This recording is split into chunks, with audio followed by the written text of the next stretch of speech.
হেই বন্ধুরা, আজ আমি হাজির হয়েছি 2021 সালে মুক্তিপ্রাপ্ত একটি American contemporary fantasy movie Free Guy নিয়ে।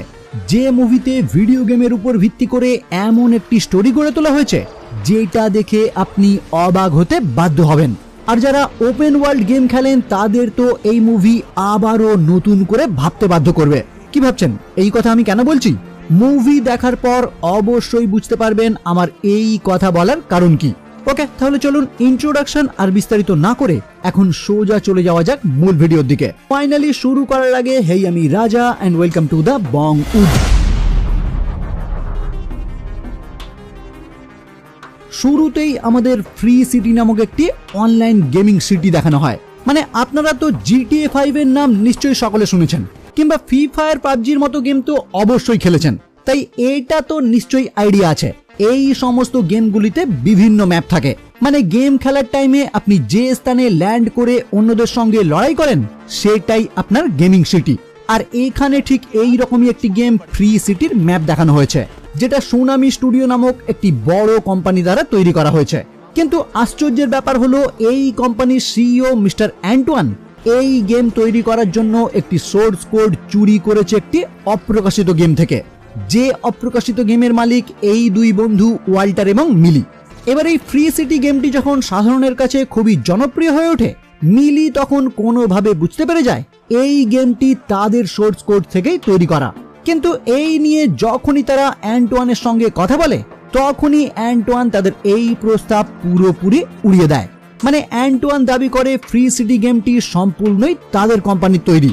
এই গেম তৈরি করতে গিয়ে তারা অন্য কোনো গেমের সোর্স কোড ব্যবহার করেনি। তো এরপর ওয়াল্টার নিজেও অ্যান্টোয়ানের কোম্পানিতে ফ্রি সিটির একজন ডেভেলপার হিসেবে কাজে জয়েন করে, আর মিলি ফ্রি সিটি গেম খেলার মাধ্যমেই উদ্ধার করার চেষ্টা করে এই গেমটি তৈরি করতে তাদেরই সোর্স কোড চুরি করা হয়েছে। তো মুভির মূল কনসেপ্টটি আপনাদের আগেই বুঝিয়ে দিলাম।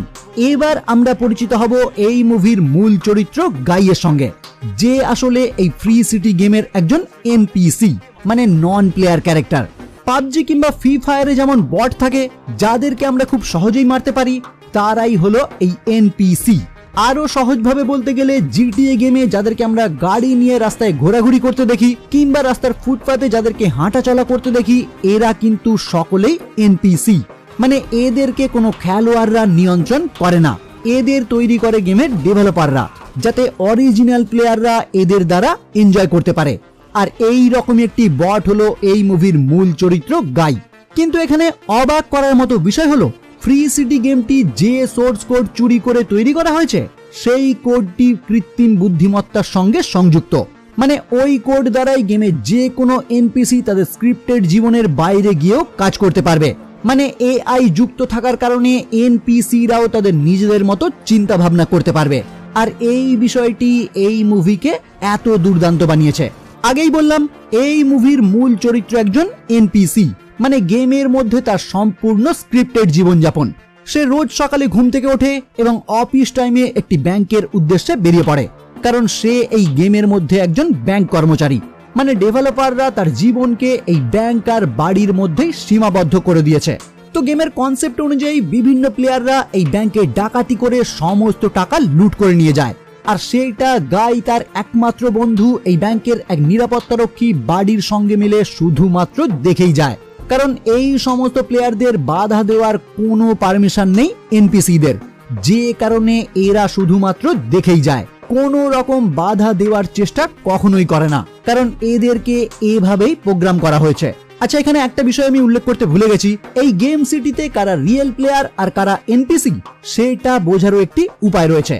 যারা রিয়েল প্লেয়ার তারা একটি করে গ্লাস পরে, আর যারা এনপিসি তারা সম্পূর্ণই সানগ্লাসহীন। যাই হোক, গাই একদিন তার অফিস যাওয়ার পথে হঠাৎই মলিডব গার্ল নামক একটি মেয়েকে দেখে তার প্রোগ্রামিং থেকে বিচ্যুত হয়ে ওই মেয়েরই পিছু নিতে শুরু করে, কারণ গাইয়ের মনে হয় এই মহিলাই তার স্বপ্নের রাজকুমারী। যদিও ওই মেয়ের পিছনে যাওয়ার আগেই তার একমাত্র বন্ধু বাডি তাকে সাবধান করে দেয় তারা তাদের স্ক্রিপ্টের বাইরে কখনোই কাজ করতে পারে না, তারা রোজ যেটা করে তাদেরকে সেটাই করতে হবে। কিন্তু ওই যে একটু আগেই আমি বলেছি, এই গেম যে সোর্স কোড চুরি করে বানানো হয়েছে সেটা এআই এর সাথে কানেক্টেড। তাই এই গেমে যে কোনো এনপিসি তার প্রোগ্রামিং ছাড়াও নিজে থেকে অনেক কিছু কাজ করতে পারে। আর এইখানে গাই নামক এই এনপিসি বর্তমানে সেটাই করছে। তো এইখানে গাই তার প্রোগ্রামিং থেকে বিচ্যুত হয়ে ওই মেয়ের পিছু নিতে শুরু করলে এন্ডিং এ একটি ট্রেনের ধাক্কা এসে মারা যায়। যদিও পরবর্তীতে আবারও তাকে আমরা সেই একই রুমে জেগে উঠতে দেখি, আর প্রতিবারের মতো আবারও তাকে আমরা ব্যাংকে হাজির হতে দেখি। মানে সে মারা যাক বা যাই হোক না কেন, তার ডেইলি রুটিন কখনোই চেঞ্জ হবে না। কিন্তু এইখানে দেখা যায় তার মাথা থেকে ওই মহিলার স্মৃতি কিন্তু চলে যায়নি, মানে ওই মহিলাকে তার কিন্তু এখনো মনে আছে। আচ্ছা, এখানে এই মহিলা চরিত্রের সঙ্গে একটু পরিচয় করিয়ে দিই। প্রথমেই যে আমি আপনাদের জানিয়েছিলাম মিলি ফ্রি সিটি গেম খেলার মাধ্যমে চেষ্টা করে যাচ্ছে এই গেম তৈরি করতে তাদের সোর্স কোড চুরি করা হয়েছে কিনা, এইটা আসলে সেই মিলি।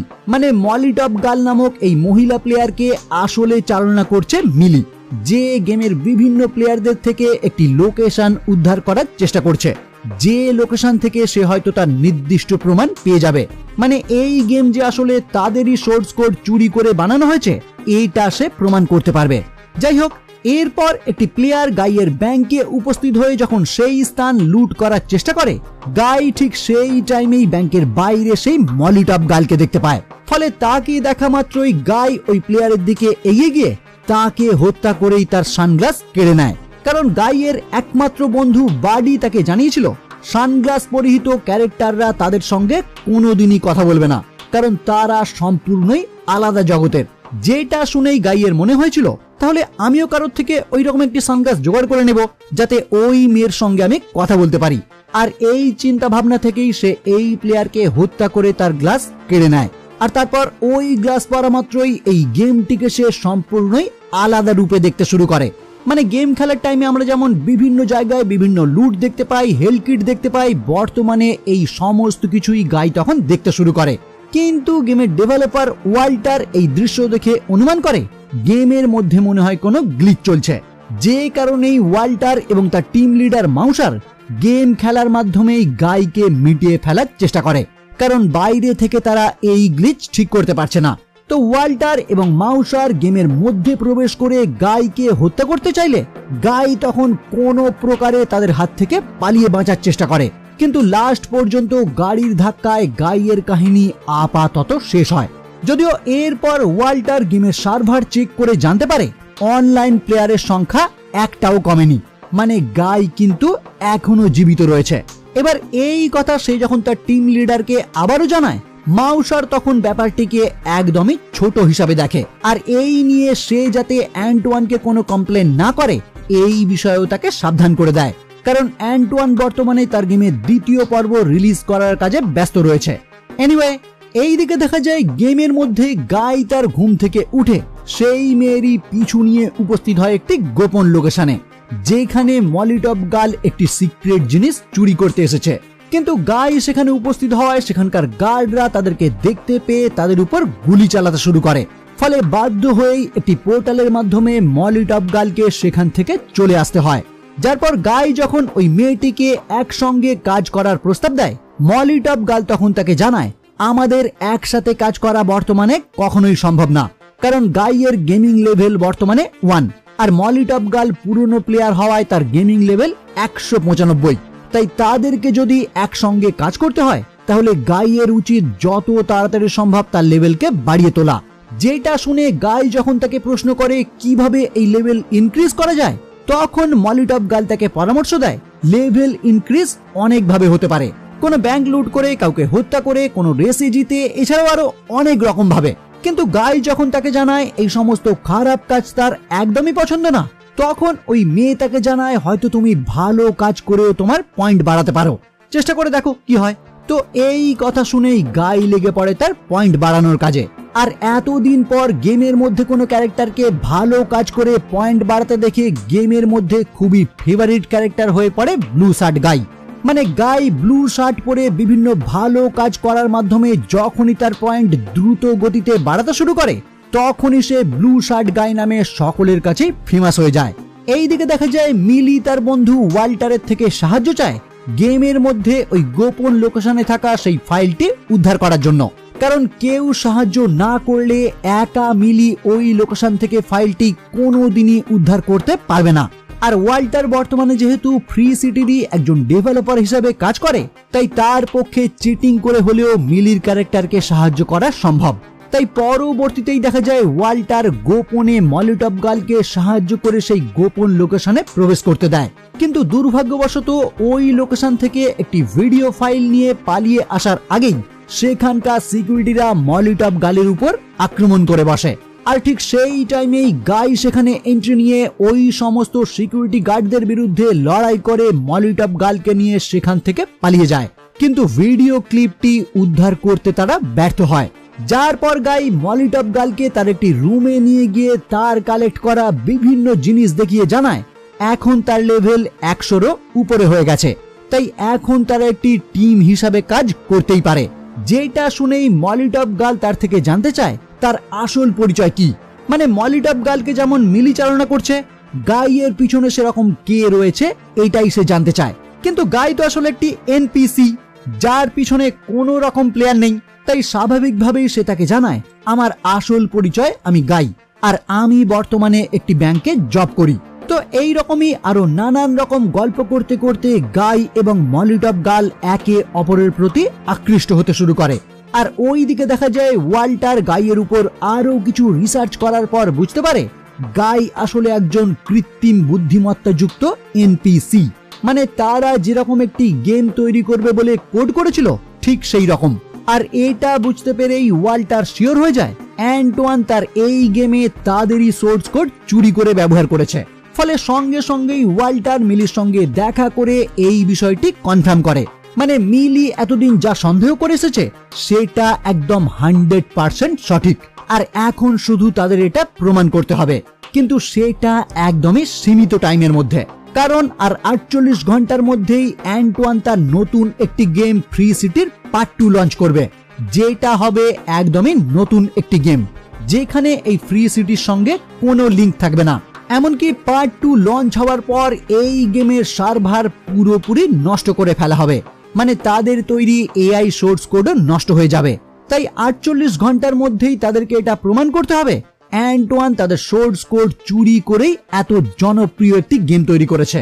কিন্তু এটা প্রমাণ করা মিলির পক্ষে একা কখনোই সম্ভব না। ফলে মিলি নিরুপায় হয়ে গেমের মধ্যে প্রবেশ করে গাইকে এই সমস্ত ঘটনা প্রকাশ করে। মানে গাই যে আসলে একজন এনপিসি আর তার এই জগৎ যে সম্পূর্ণ একটি গেম এটা তাকে বুঝিয়ে বলে।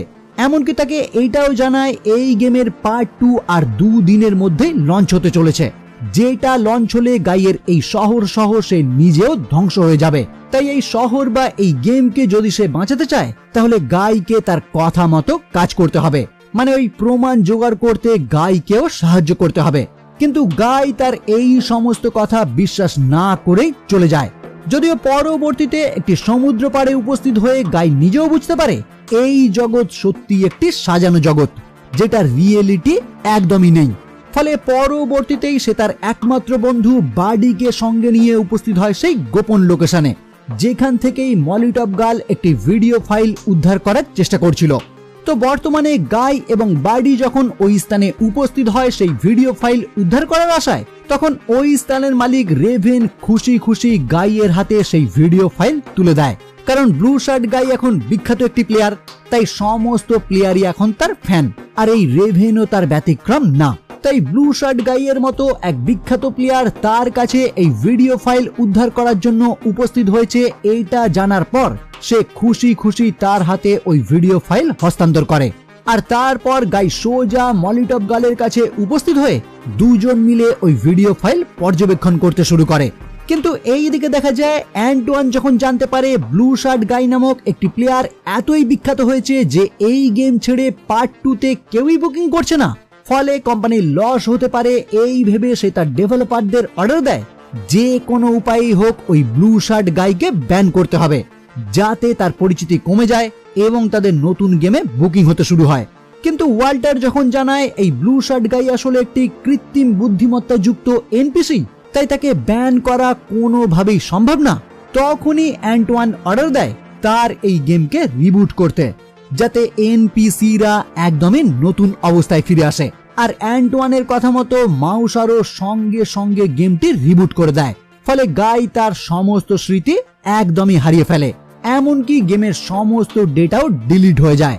মানে গাই যে ভিডিও ক্লিপটি মিলিকে জোগাড় করে দিয়েছিল সেটাও এখন ডিলিট হয়ে গেছে। ফলে মলিটপ গার্ল গাইয়ের সম্মুখে উপস্থিত হয়ে তাকে এই সমস্ত কিছু আবারও মনে করানোর চেষ্টা করে, কারণ একমাত্র তার স্মৃতি থেকেই ওই ভিডিও ফাইলটি আবারও উদ্ধার করা যেতে পারে। কিন্তু গাই সেই ভিডিও ফাইল তো দূরের কথা, মলিটপ গার্লকেই আর চিনতে পারে না। ফলে মিলিও সম্পূর্ণই আপসেট হয়ে পড়ে। কিন্তু ওয়াল্টার এর পরেও মিলিকে বোঝায় তারা যদি চেষ্টা করে গাইয়ের স্মৃতি আবারও ফিরিয়ে আনা সম্ভব, কারণ ওয়াল্টার চেক করে দেখেছে রিবুটের পর তার মধ্যে এখনো কিছু স্মৃতি বর্তমান রয়েছে। মানে এখন শুধু সেই সমস্ত স্মৃতিগুলোকে জাগ্রত করতে হবে। ফলে মিলি আবারও গেমের মধ্যে প্রবেশ করে রোমান্টিক ভাবে তার পুরনো স্মৃতি আবারও ফিরিয়ে আনে। আর তারপর দুজন মিলে উদ্ধার করে অ্যান্টোয়ান তাদের চুরি করা সোর্স কোড সমুদ্রের বিপরীত দিকে লুকিয়ে রেখেছে, যেখানে কোনো প্লেয়ার বা এনপিসি কেউই যেতে পারবে না। কিন্তু বর্তমানে মিলিকে ওই চুরি প্রমাণ করতে গেলে যে করেই হোক ওই সোর্স কোড উদ্ধার করতে হবে। তাই তারা দুজন একটি গাড়ির মাধ্যমে তৎক্ষণাৎই সমুদ্রের দিকে রওনা হয়, কারণ মিলির বন্ধু ওয়াল্টার তাদেরকে জানিয়েছে সে যে কোনো উপায়ে ব্যবস্থা করছে ওই সমুদ্রের মধ্যে দিয়ে একটি রাস্তা বানানোর, যাতে তারা ওই রাস্তার মাধ্যমে সমুদ্রের বিপরীত প্রান্তে পৌঁছতে পারে। কিন্তু এরই মধ্যে অ্যান্টোয়ান যখন জানতে পারে তার সমস্ত কর্মসূচি ফাঁস হতে চলেছে এবং এর ফলে তার কোম্পানি বন্ধ হতে পারে, এমনকি তার জেলও হতে পারে, তখন সে বিভিন্ন উপায়ে ওই গেমের মধ্যেই তাদের দুজনকে আটকানোর চেষ্টা করে। কিন্তু ওয়াল্টার তাদেরকে নীরবে ওই সমস্ত বিপদ থেকে বাঁচিয়ে দেয়। ফলে অ্যান্টোয়ানের এই সমস্ত চেষ্টা ব্যর্থ হলে ফাইনালি সে ফ্রি সিটি 2 এর জন্য তৈরি করা গাইয়ের একটি পেশিবহুল প্রোটোটাইপ ডুডকে এই গেমে ইনস্টল করতে শুরু করে এবং একই সঙ্গে মিলির গেমিং প্রোফাইলও ব্যান করে দেয় আর ওয়াল্টারকেও তার কোম্পানি থেকে বের করে দেয়, কারণ এতক্ষণে অ্যান্টোয়ান বুঝে গেছে ওয়াল্টার তার কোম্পানিতে থেকেই তার বন্ধুকে হেল্প করে চলেছে। তো ওই দিকে দেখা যায় ডুড নামক সেই মাস্কুলার প্রোটোটাইপ গাইয়ের সম্মুখে উপস্থিত হয়ে তার পথে বাধা হয়ে দাঁড়ায়। আর গাই যখন তার সঙ্গে লড়াই করে বুঝতে পারে এই পেশিবহুলকে হারানো তার পক্ষে কখনোই সম্ভব না, তখনই সে তার কাছে থাকা সেই সানগ্লাসটি ডুডের চোখে পরিয়ে দেয়। আর ডুড যেহেতু গেমে একদমই নতুন এবং তার কোডিং এখনো ইনকমপ্লিট, তাই এই কাজের ফলে সহজেই সে বিভ্রান্ত হয়ে পড়ে। যার পর গাই তার একমাত্র বন্ধু বাডির সঙ্গে মিলে সোজা রওনা হয় সমুদ্রের দিকে। আর এতক্ষণে ওয়াল্টার ওই কোম্পানি থেকে বেরিয়ে যাওয়ার আগেই সমুদ্রের মধ্যে একটি রাস্তা উন্মোচন করে দেয়, যেটার সাহায্যেই গাই এবং বাডি অপর প্রান্তের উদ্দেশ্যে রওনা হয়। কিন্তু এই সব দেখে অ্যান্টোয়ান ওই গেমের সার্ভার রুমে উপস্থিত হয়ে সমস্ত সার্ভার নষ্ট করে দিতে শুরু করে, যার ফলে ওই গেমিং সিটিও ধীরে ধীরে নষ্ট হতে থাকে। এবার এই সব দেখে মাউসারও বুঝতে পেরে যায় অ্যান্টোয়ান সত্যি সত্যি এই গেম বানানোর জন্য সোর্স কোড অন্য জায়গা থেকে চুরি করেছে। কিন্তু সে যখনই অ্যান্টোয়ানকে এই কাজে বাধা দেওয়ার চেষ্টা করে, অ্যান্টোয়ান তখন মাউসারকেও তার কোম্পানি থেকে বের করে দেয়। ওইদিকে দেখা যায় সার্ভার রুম নষ্ট হওয়ার সঙ্গে সঙ্গেই গাইয়ের একমাত্র বন্ধু ভাডিও তার সামনে থেকে উধাও হয়ে যায়। কিন্তু লাস্ট মুহূর্তে গাই ওই ব্রিজ টপকে সোজা উপস্থিত হয় সম্পূর্ণই আলাদা একটি দ্বীপে, যেটা মিলি এবং ওয়াল্টারের ডিজাইন করা একদমই আলাদা একটি গেমের অংশ। এইদিকে দেখা যায় সার্ভার পুরোপুরি নষ্ট করে দেওয়ার আগেই মিলি উপস্থিত হয় অ্যান্টোয়ানের সম্মুখে আর তাকে সে প্রস্তাব দেয় অ্যান্টোয়ান যদি এই সার্ভার রুম নষ্ট না করে ছেড়ে দেয় তাহলে বিনা শর্তে সে তাদের সোর্স কোডের রাইটস তার নামে করে দেবে। তাই অ্যান্টোয়ানও আর কথা না বাড়িয়ে এই প্রস্তাব ভালোই ভালোই মেনে নেয় আর ফ্রি সিটিও ধ্বংসের হাত থেকে রক্ষা পেয়ে যায়। যার পর মিলি, ওয়াল্টার এবং মাউসার তিনজন মিলে ওই সার্ভারই ডেভেলপ করে ফ্রি লাইভ নামক একটি নতুন গেম লঞ্চ করে, যেখানে গাই, বাডি, ডুড সহ অন্য সমস্ত এনপিসিদেরও আমরা দেখতে পাই। আর এই গেম ফ্রি সিটির থেকে আরো বেশি জনপ্রিয় হয়ে ওঠে। অন্যদিকে দেখা যায় অ্যান্টোয়ানের বানানো ফ্রি সিটি পার্ট 2 একদমই ডিজাস্টার হয়ে যায়, ফলে দেউলিয়া হয়ে অ্যান্টোয়ানও গ্রেপ্তার হয়ে যায়। লাস্ট সিনে দেখা যায় মিলি অবশেষে বুঝতে পারে গাই ক্যারেক্টারটি আসলে ওয়াল্টারের ডেভেলপ করা, যার মধ্যে ওয়াল্টার নিজে থেকেই মিলির ভালো লাগা সমস্ত গুণই ইনস্টল করে দিয়েছিল, যে কারণেই এই ক্যারেক্টারের সঙ্গে মিলি ঘনিষ্ঠ হতে শুরু করেছিল। মানে গাইয়ের কোড আসলে মিলিকে উদ্দেশ্য করে লেখা ওয়াল্টারের একটি প্রেমপত্র। আর এটা বুঝতে পেরেই মিলি এবং ওয়াল্টার অবশেষে একে অপরকে আলিঙ্গন করে। আর এইখানেই এই মুভি সমাপ্ত হয়। তো কেমন লাগলো বন্ধুরা গেমের উপর নির্ভর করে এইরকম একটি স্টোরি? অবশ্যই আমাকে কিন্তু কমেন্টে জানাবেন। আর ভালো লাগলে ভিডিওটি লাইক করে বন্ধুদের মধ্যে অবশ্যই শেয়ার করবেন। আমার চ্যানেলে যদি প্রথম হয়ে থাকেন তাহলে অবশ্যই চ্যানেলটি সাবস্ক্রাইব করে বেল আইকনটি ক্লিক করে দেবেন, যাতে এই রকম ভিডিও সবার আগে পৌঁছে যায় আপনার কাছে। ওকে, তাহলে দেখা হচ্ছে পরের ভিডিও নিয়ে, আর ততক্ষণের জন্য বাই।